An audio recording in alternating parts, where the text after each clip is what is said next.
Han. Asan na yung mga okay, come on. Dadasal na ako? Happy birthday.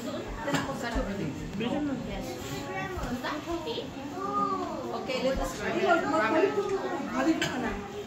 Father God, maraming pong salamat sa araw na ito, Panginoon, na kami po ay mag-celebrate ng 40th birthday ng aming pong kapatid na si Hat, O God, Catherine, O Lord. Lord, maaaring sa akin mo po, sa nakikita po namin sa sitwasyon, Panginoon, na meron po siya sa kanyang buhay na maaaring sabihin po namin na wala na po siya pwedeng hilingin sa iyo, Lord. But nakikita mo po yung katauhan ng iyong anak, nakikita mo po ang iyong anak, Panginoon. Alam mo po kung ano yung kanyang pangangailangan, alam mo po kung ano yung hinihiling ng kanyang puso, Lord. Nawa, O God, sagutin mo po ang kanyang mga panalangin, ang kanyang hinihiling ng kanyang puso, Panginoon.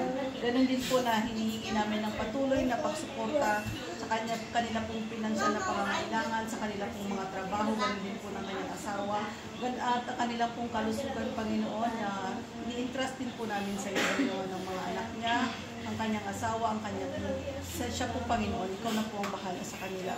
Lord, ganon din po sa mga kasama po namin, mga kaibigan namin na patuloy na nakikisama, nakikisaya sa mga okasyon na mayroon po kami, Panginoon. Patuloy na nakakasalo po namin, O God. I-bless mo din po